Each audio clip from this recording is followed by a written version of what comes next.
Hi friends, please subscribe to Amravati Media and press the bell icon for more latest updates. Chandrababu 2 ఏళ్ల progress report మరో ప్రహసనమేనా? కష్టపడి teacher పాఠాలు చెప్పిన తరువాత పిల్లలు వాటిని ఏమాత్రం అర్థం చేసుకున్నారు, వారి బుర్రల్లోకి ఆ జ్ఞానం ఎంత మాత్రం వెళ్ళిందో మదింపు చేయడానికి పరీక్షలు పెడతారు. మార్కులు వేయడం ద్వారా ఆ విషయం గమనిస్తారు. ఏ సబ్జెక్టుల్లో ఎన్ని మార్కులు వచ్చాయో, ఆ పిల్లలు చదువుతున్న తీరు ఎలా ఉన్నదో వారి తల్లిదండ్రులకు కూడా తెలియడానికి ప్రోగ్రెస్ రిపోర్టుల్లో మార్కులన్నింటినీ నమోదు చేసి ఇంటిలో తల్లిదండ్రుల వద్దకు పంపుతారు. వారితో సంతకం పెట్టించుకుని తేవాలని పురమాయిస్తారు.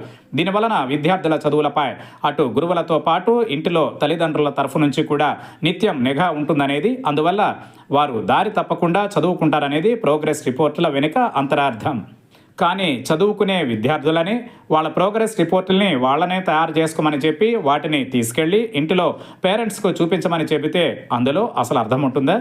తాము బడిలో ఫెయిల్ అయిన సబ్జెక్టులను అసలు ప్రోగ్రెస్ రిపోర్ట్లో చూపించకుండా, లేదా ఫెయిల్ అయిన వాటికి కూడా పాస్ మార్కులు వాళ్లే వేసేసుకుని తీసుకెళ్ళి ఇంటిలో చూపించడం వల్ల లాభం ఏంటి?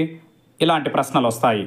ఇప్పుడు ఏపీ ముఖ్యమంత్రి నారా చంద్రబాబు నాయుడు 2 ఏళ్ల కూటమి ప్రభుత్వ పాలన గురించి ప్రోగ్రెస్ రిపోర్టులు తయారు చేస్తాం, ప్రతి ఇంటికి వెళ్ళి ప్రజలకు వివరిస్తామని చెబుతున్నప్పుడు ప్రజలకు ఇలాంటి సందేహాలే కలుగుతున్నాయి.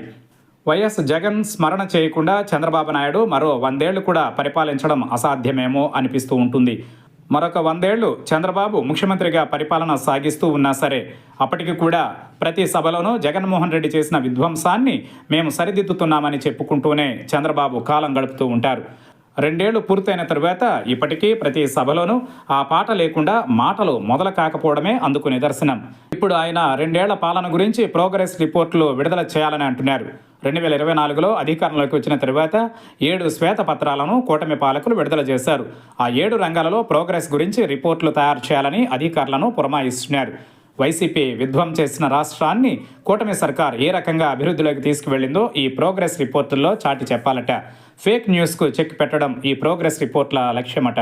అంతవరకు బాగానే ఉంది. వారు తలచిన రంగాల మీద మాత్రమే ప్రోగ్రెస్ రిపోర్టులు తయారు చేసుకుంటే అవి స్టూడెంట్స్ సొంతంగా చేసుకునే ప్రోగ్రెస్ రిపోర్టుల్లాగానే కదా ఉంటాయి. అంతకుమించి వాటితో ఉపయోగం ఏముంటుంది?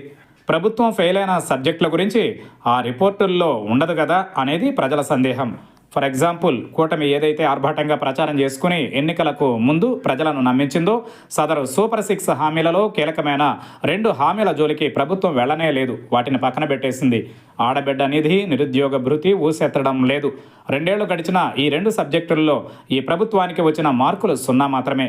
మరి సబ్జెక్టుల్లో ఫెయిల్ అయిన సంగతిని కూడా ప్రోగ్రెస్ రిపోర్టుల్లో చూపించాలి కదా అని ప్రజలు అనుకుంటున్నారు.